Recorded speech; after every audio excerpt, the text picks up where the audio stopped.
My name is Rachel. I'm 32 years old and live in a quiet town about 50 minutes outside of Boston. Every morning, I make myself a strong espresso, listen to the weather on the local radio, and walk just over a block to my office. I'm the co-founder of a biotech startup that focuses on public health technology. It's not the kind of job you can explain easily over dinner, especially not to people who think working in an office just means filing paperwork or answering phones. My family has never really understood what I do, or maybe they never cared to. To them, I've always been the odd one, the younger daughter who dressed too plainly, rarely wore makeup, and always seemed buried in some email or research proposal. Meanwhile, my older sister Vanessa, 3 years my senior, has always been the golden child. She's everything they hoped a daughter would be: graceful, charming, beautiful. The kind of person who walks into a room and instantly draws attention. I was the quiet blur in the background of family pictures, while Vanessa was always front and center, soaking in the praise. Family gatherings made the gap more obvious. Thanksgiving, Christmas, anniversaries, it was always the same script. Relatives doting on Vanessa. "You look stunning in that dress. Your new boyfriend's a CFO? Impressive." And me? If anyone remembered to acknowledge me, I'd get something vague like, "Rachel's doing something in biotech, right?" Like I was a footnote to her headline. For years, I told myself it didn't matter, that if I worked hard enough, stayed humble, and did well on my own terms, one day they'd notice.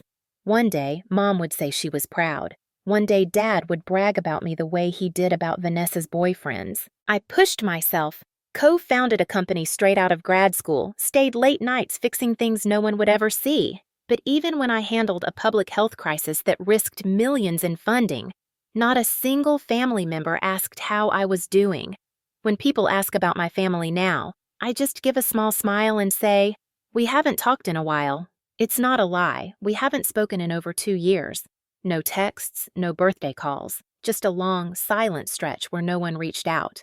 And for the longest time, I still believed that somehow, despite everything, family was a place you could always return to. That belief shattered on a chilly day in late March. My company had just closed a major investment round with a firm in New York. It was a win, one of those rare, hard-earned moments where you feel like everything might finally pay off. I gave myself permission to take a few days off and fly home early, hoping to help Mom prep for her birthday like I used to. Nothing extravagant, just helping with groceries, decorations, maybe baking a cake together. I called home to let them know I'd be arriving early. Dad picked up. "Hey," I said. "I'm thinking of flying back early for Mom's birthday. Let me know if you guys need anything." There was a pause on the line. Not awkward, just strange. Then Dad cleared his throat. "Rachel, if possible, don't come home this year." I thought I misheard. "Sorry?" "Vanessa's bringing her new boyfriend. He's a CFO, polished, clearly successful. Your job, it's not easy to explain. If you show up, people will compare. It'll make things uncomfortable, so it's best if you don't come." My body went still. "Are you saying I'd make the family look bad?" He didn't hesitate. "If you insist on coming, then don't call me your father." Then he hung up. I stared at the phone like it had transformed into something unfamiliar. The espresso in my hand had gone cold. The air in my apartment felt too quiet, like the sound had been sucked out of the world. I didn't cry. I didn't scream. I just sat there. And in that silence, I finally understood something I'd been trying to ignore for years. I wasn't part of that family. Not really.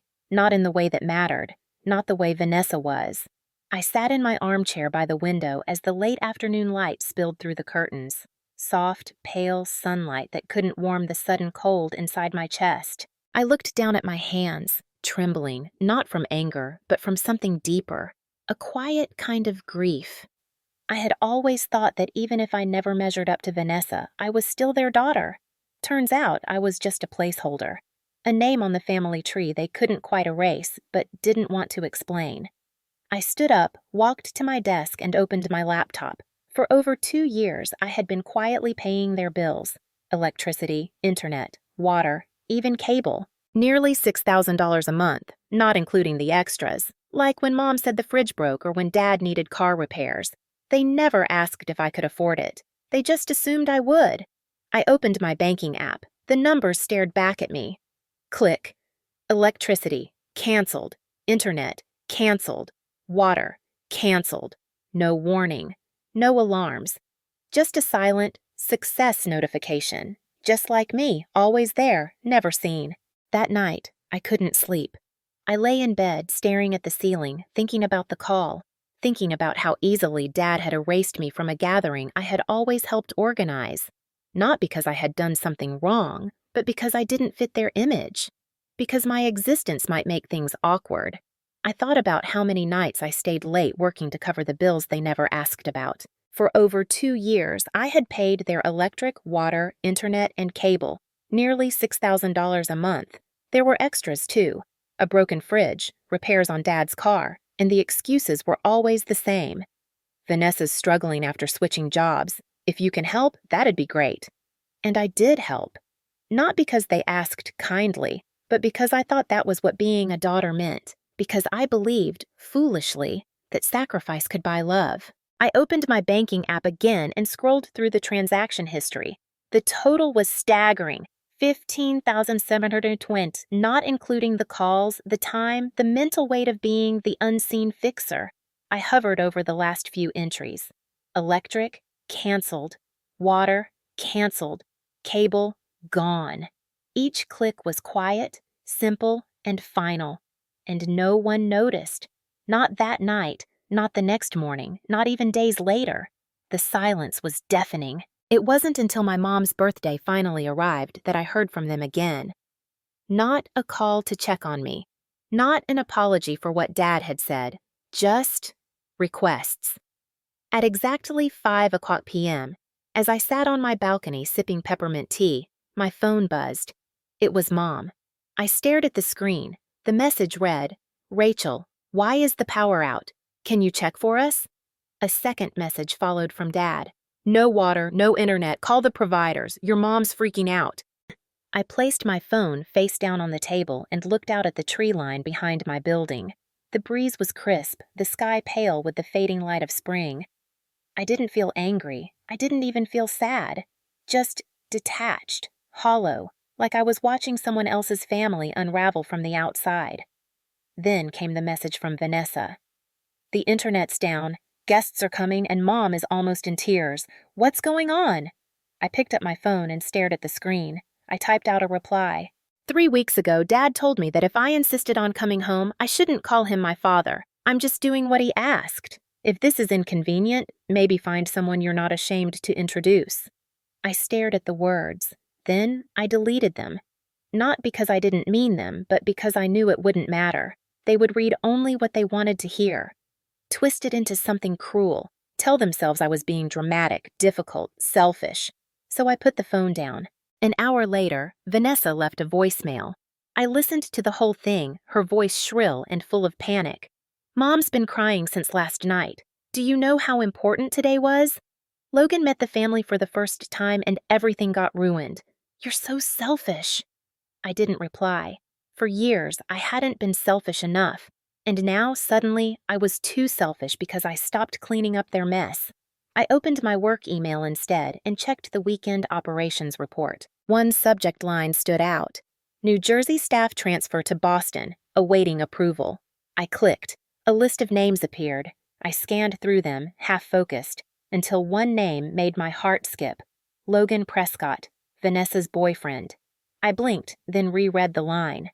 "Current position, Head of Finance New Jersey Branch, transferring to Boston HQ, pending final approval by Rachel Miller, co-founder." I stared at the screen, stunned. Then, without meaning to, I laughed.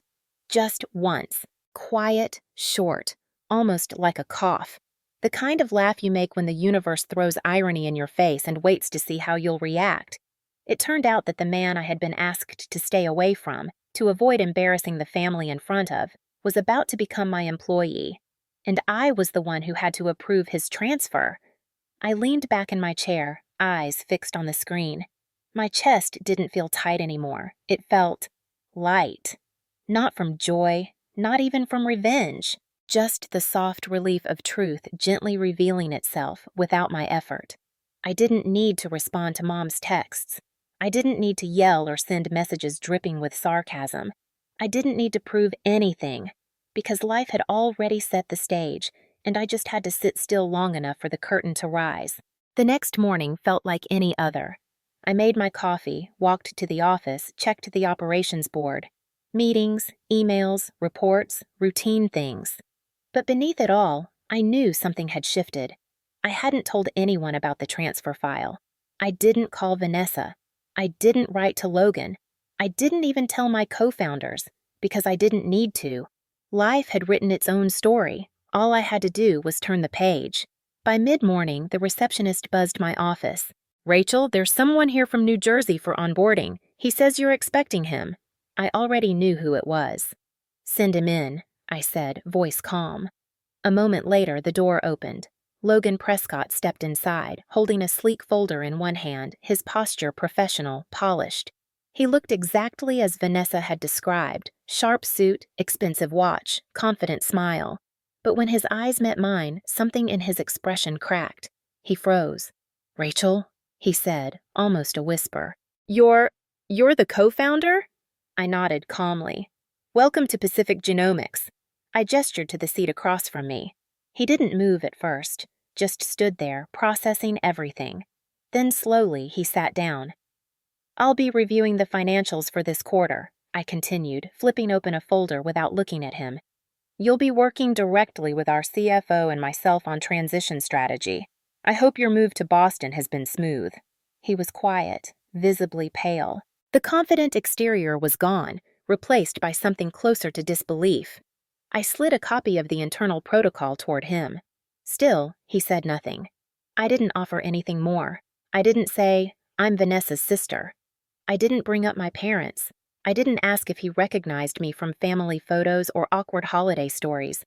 I didn't need to, because the silence between us said everything. Eventually, he cleared his throat. Thank you for approving the transfer." I offered a faint smile. "Of course." He stood up slowly, clutching the folder like a lifeline. "I'll review the numbers and get back to you this afternoon." "Sounds good." He left, and the door clicked shut behind him. I leaned back in my chair and exhaled slowly, not with satisfaction, not even with vindication, just stillness. I hadn't said a word about who I was. I didn't need to. For years, I had been invisible, overlooked, pushed aside. And now, without raising my voice, the truth had landed right where it needed to, on its own. Later that afternoon, as I was finishing emails, my phone buzzed. A message from Mom. "Rachel, sweetheart, I think the power's still out. Can you check? It's an important day." 15 minutes later, another message from Dad. "Still no power. Water's not running either. Is something wrong with the payments? Call the provider now." The entitlement in his tone made me pause, as if nothing had happened, as if he hadn't told me not to come home, as if I still owed them something. They didn't ask if I was okay. They didn't mention the phone call. They didn't even seem to realize what they'd said had consequences. To them, I was still just the fixer, the silent wallet, the background help. By 11 o'clock a.m., the messages came faster, from Mom. "Please, I'm begging you. Guests are arriving. Can you just help this once?" From Dad. "No electricity. We can't cook." "Where are you?" From Vanessa. "Seriously, Rachel, today is special. Mom's about to cry. There's no internet. I can't call anyone. I'm losing it here. Can you stop being selfish?" I looked at my phone and felt nothing. No anger, no joy, just a quiet clarity. They were finally feeling what I had felt for years. I didn't respond. I poured myself another cup of coffee and opened the logistics report. The machine hummed gently beside me, like the world outside hadn't noticed a thing. Then the unexpected happened, a video call from Aunt Margaret. I hesitated. She was the only one in the family who still sent me holiday messages, even when I didn't respond. Against my better judgment, I answered. Her tired face appeared on the screen, lit only by the flashlight of a phone. Behind her, the kitchen was dark and full of commotion.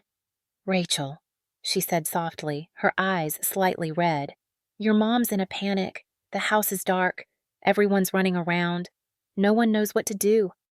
I didn't answer, just stared. Then she added, not accusatory, not pleading, just human. What happened? You've never missed your mom's birthday. I know you have your reasons, but say something. I took a breath, voice calm. Dad told me that if I insisted on coming home, I shouldn't call him my father. What do you think I should do after that? Aunt Margaret froze. In the background, I heard my mother's voice. She's probably just sulking. No one would be heartless enough to do this. Then, louder. Vanessa, Logan's almost here. Someone call the power company. I can't believe she did this to us today. My lips curled into a tired, joyless smile. Margaret heard everything, and for once, she didn't defend them. She didn't say a word. She just turned the phone slightly. And there he was, Logan, wearing the same polished expression I had seen that morning. When he saw me on the screen, his eyes widened. You're Rachel Miller? He asked, stunned. I nodded, steady, calm. He turned to the room and spoke, voice firm. She's my direct superior, the co-founder. She approved my transfer. The entire room fell silent. Vanessa's jaw dropped. My parents froze. No one said a word. Hope your introduction today goes well, I said quietly. Then I ended the call. After I ended the call, I didn't move. I sat perfectly still, staring at the darkened screen of my phone. Outside, the afternoon sky hung thick with clouds, casting long shadows over my apartment. Inside, everything was silent. No yelling, no questions, no explanations. Just a strange, weightless stillness. The truth had spoken, and it hadn't come from me. Logan had said it himself, clearly, calmly, in front of everyone. She's my direct superior, the co-founder. For all the years they thought of me as the awkward daughter in the background, that one sentence unraveled their version of the truth like a loose thread pulled from a sweater. I could picture it in my mind. The stunned faces, the dropped utensils, the unfinished birthday cake. Vanessa frozen beside a man who now answered to the sister she had always looked down on. Mom, too, shocked to speak. Dad gripping the edge of the kitchen table, trying to process what had just happened. They had spent years carefully maintaining the image of a picture-perfect family. And in one instant, with no raised voices, no confrontation, that image cracked, and everyone saw what lay beneath. Later that evening, my phone lit up with a message from Vanessa. The notification preview alone told me everything. Long, frantic, and full of blame. I didn't open it right away. Instead, I made myself a cup of ginger tea, sat on the couch, and let the steam ease the tightness in my chest. Eventually, I read her message. You knew all along, didn't you? You let it happen, right during the party. Mom's been crying all night. Logan doesn't even know how to react. Don't you think that was cruel, Rachel? I didn't answer immediately. I didn't feel triumphant. I wasn't happy she was hurting. I was just done pretending I didn't exist. After a few minutes, I typed, You say I was cruel. I was just at home. I didn't start the video call. I didn't call myself his boss. I didn't say a word. And if a single truth was enough to ruin the whole party, maybe that party wasn't built on anything real in the first place. I hit send. I wasn't waiting for a reply. Half an hour later, another message came, this time from Mom. I never expected you to choose this way to get back at the family. I closed my eyes and leaned back, her words ringing in my mind. Get back. Ma, is that what they thought this was? They thought I was plotting revenge because I'd stopped paying their bills, because I hadn't saved their perfect evening, because I hadn't warned them that the man they had tried so hard to impress already knew who I was. But I wasn't getting back at anyone. I was just done. I remembered the last 2 years in silence, paying bills, fixing problems, answering calls at midnight when Mom whispered, The pipe burst. Vanessa's on vacation. You're the only one left. Not because they loved me, but because I was always available, always capable, always silent. Now that silence had finally echoed back. At around 10 p.m., I received an email. Subject, apology and respect. Sender, Logan Prescott. I opened it. Rachel, I'm sorry I didn't know sooner. I've never felt more ashamed, not because of you, but because I realized what I've been blind to. You didn't say a word today, and yet everything became clear. I respect you for your work, your leadership, and the way you handled everything with dignity. I won't forget this." I stared at the screen, letting the words settle. Then I replied, "Logan, you don't need to apologize. Everyone is responsible for how they choose to see others. I never bring family into work, but I'm glad you see clearly now. Sometimes silence is the strongest thing we have." I clicked send. No drama, no follow-up, no more explanations. The next morning, I woke up early and walked to the office like usual. The air was crisp. The sun peeked through the fog, casting a faint golden light across the glass windows of my building. Everything looked the same, but something inside me had shifted. For the first time in years, I didn't feel like I was walking through life unseen. I opened my laptop, started checking the team updates, and just as I finished my second cup of coffee, another email arrived. Subject, goodbye. It was from Logan again. "Rachel, after last night, I couldn't sleep. I've decided to end things with Vanessa. I can't stay in a relationship where truth and respect aren't mutual. I'm not ashamed of you. I'm ashamed that I didn't recognize who you were earlier. Thank you for leading with strength and silence." I read it twice. I didn't feel joy that Vanessa got dumped. I didn't feel smug. I just felt right.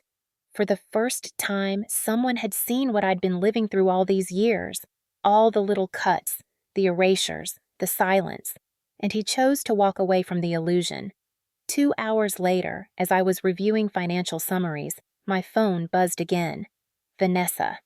"Rachel, I know you're busy, but can you talk to Logan? He's misunderstanding everything." I didn't reply. 5 minutes later, another message. "You're his boss. You have influence. If you say something, he'll reconsider." I walked over to the window, looking down at the street below. Cars passed. People rushed. Life moved on. I remembered all the birthdays I spent alone, all the holidays where no one checked in, all the wins they never celebrated. And now, when Vanessa's world started falling apart, she turned to me, not to apologize, but to fix it. I went back to my desk and typed, "Logan didn't leave because of anything I said. He left because of who you are. And maybe for the first time, he really saw it." I hit send, and I felt peace. About a week passed. The messages from Vanessa stopped. No more calls. No more desperate texts begging me to fix what she had broken. For a few quiet days, the world was still. I spent my mornings in calm silence, buried myself in work, met deadlines, signed off on a few regional contracts. I even managed to read a book without checking my phone every 10 minutes. Then, on a rare Sunday afternoon, the kind where I decided not to touch my laptop, the doorbell rang. I wasn't expecting anyone. I almost ignored it, but something made me glance through the peephole. It was them. Mom and Dad. I froze. Mom held a small reusable shopping bag. Dad stood stiff, arms crossed, his usual sternness still etched across his face, though slightly dimmed. They looked older than I remembered, tired, not fragile, but not unshakable either. I stood there for a few seconds, letting my mind catch up with what I was seeing. Then I opened the door and stepped aside. No hug, no warm greeting, just silence. They entered, the apartment swallowing their footsteps in quiet awkwardness. I poured 2 glasses of water, placed them on the table, and sat across from them. The living room was spotless, small, and unadorned. No framed family portraits, no sign of their presence in my life, and for the first time, I could tell they felt that. The absence. Dad spoke first. "About your mom's birthday?" he began, then paused. "I said some things I shouldn't have." I didn't respond, just listened. He looked at me, then continued, slower this time. "Maybe we've been a little hard on you. Vanessa's been a mess since the breakup. Your mom's been crying non-stop. We thought maybe we could sit down, talk, like a family." Still, I didn't speak. I had learned that silence often said more than words. Then Mom jumped in, the way she always did when she felt time slipping. "We actually have something to propose." She reached into the bag and pulled out a printed sheet. I noticed the tremble in her hands. "You're stable now," she said. "Your job is doing great. We were hoping you could help us with a monthly contribution, around $2,000, just enough to cover living expenses, insurance, and save a little for retirement. I looked up. My expression didn't change. Dad added quickly, as if afraid I'd misunderstand. It's not much, not for someone in your position. We're family, Rachel. The words, "we're family," hung in the air like a smoke alarm going off too late. I sat up straighter, my tone calm. What about Vanessa? Mom hesitated. She's not doing well after the breakup. Work's been hard. We can't pressure her. I laughed, softly, not bitterly, just at the sheer predictability of it. Vanessa couldn't be pressured, and I always could. I met their eyes and said clearly, if Vanessa agrees to contribute her part, $1,000 monthly, and if you're willing to sign a legal contract that states when you both pass, all assets, including the house, will belong to me, then I'll consider it. The room went silent. Dad's brows furrowed, his face flushed with disbelief. Are you seriously giving your own parents conditions? I didn't blink. Not conditions, boundaries. I've already spent over $16,000 on this family in the past 2 years without acknowledgement. If you want me to continue, it needs to be clear. Mom looked at Dad, her voice starting to tremble. Maybe we should think it over. But he shot up, his palm slamming against the table with a loud, sharp bang, making the glasses shake. We raised you for over 20 years and now you demand contracts? Unbelievable. I didn't move. My gaze was locked on him. Dad, I said softly, if you think raising me was an investment that requires a return, we can calculate it line by line, but I won't pay for it with silence anymore. He stood there for a second, chest heaving like he had more to say, but he didn't, or maybe he couldn't. Mom rose from her seat, gently tugging at his arm. Let's go. I stood up too and walked them to the door. No hugs, no goodbyes. Just that same heavy silence, following their footsteps out of my life again. When the door closed behind them, I didn't cry. I didn't feel righteous. I just felt resolute. Something had ended, and this time I was the one who wrote the final line. After that day, I never heard from them again. No calls, no messages, no apologies. Not even a vague attempt to check in. They had come not to reconcile, but to negotiate. And when they didn't get what they wanted, they disappeared, again. I wasn't surprised. I had grown used to that kind of silence. Not the kind that comes from guilt or regret, but the kind that comes from people who don't know what to say when they're no longer in control. And for the first time, I didn't chase after their silence. I let it be, because finally, I was learning to live without asking for a place in someone else's story. I kept going. Quiet mornings, focused workdays, long evenings full of charts, numbers, and decisions. My company continued to grow. I led with clarity. I mentored younger employees. I signed 2 more deals with partners who, years ago, wouldn't have taken a meeting with me. And through it all, one quiet fact kept me anchored. I no longer felt guilty. I stopped wondering if I should have answered Mom's messages. I stopped second-guessing my silence. I stopped feeling like I was the one who failed simply because I chose not to be used. I no longer hovered over text threads or stared at missed calls. Because at some point, you realize, love can't be measured in money, it can't be held hostage by guilt, and it definitely can't survive in a house where respect is conditional. I began cutting the invisible strings I had once mistaken for duty, the expectations I had accepted like fine print at the bottom of a contract I never agreed to sign. I changed my phone wallpaper, from a family photo I never truly belonged in to a quiet landscape from my last hiking trip. I stopped checking Facebook on holidays. I forgot Vanessa's birthday for the first time in my adult life, and didn't feel bad. It wasn't bitterness. It was freedom. One Friday afternoon, during a quarterly team meeting, Logan, now officially our head of finance, walked in with a printed investment summary. He handed me the packet and gave a brief nod. Always respectful, always professional. We worked together side by side for weeks without a single mention of Vanessa, or my parents, or that afternoon video call, and I appreciated that. Some things, when fully understood, don't need to be spoken aloud. Later that evening, I passed by a small cafe near my apartment. A new wooden sign caught my eye, carved by hand. Home isn't always a place. Sometimes it's a decision. I went inside, ordered a latte, and chose a seat by the window. I stared at the street for a long time, sipping slowly. There had been a time when I thought home was wherever my family was, that love meant showing up no matter how I was treated, that being the strong one meant never saying no. But now, I understood something deeper. If you let people get used to taking from you, they'll start believing it's their right. If you never speak up, they'll mistake your silence for agreement. If you never push back, they'll stop seeing you at all. I wasn't angry with Mom or Dad, not anymore. I didn't wish harm on Vanessa. I didn't want to take revenge. I didn't even want them to apologize because I knew they wouldn't mean it. What I wanted was peace, and peace had never existed in that house. Not for me. One rainy afternoon, I received another message, short, cold, from Dad. Do you still plan to send money or not?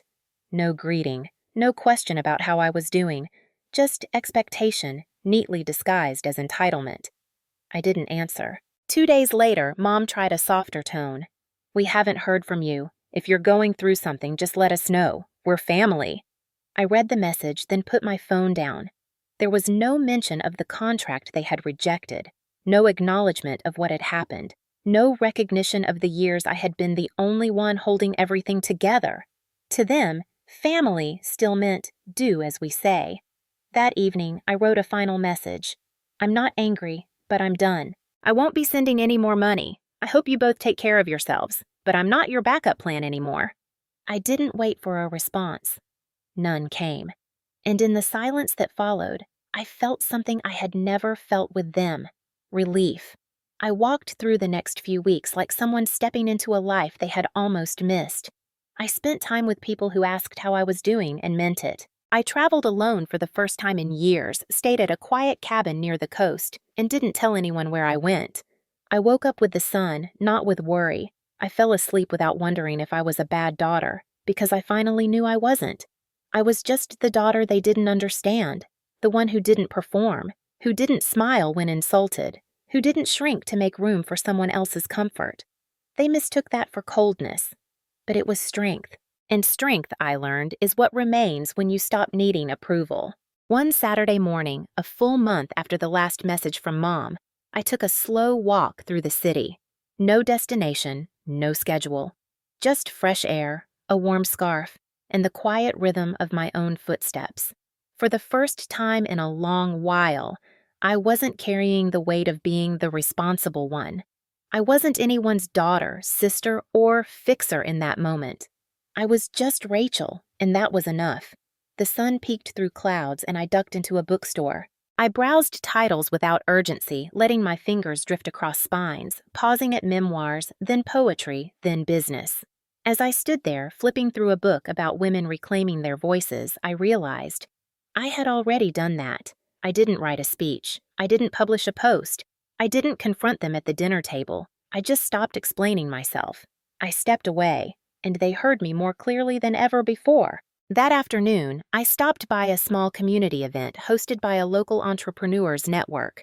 I chatted with people who didn't know anything about Vanessa or my parents or what I'd been through.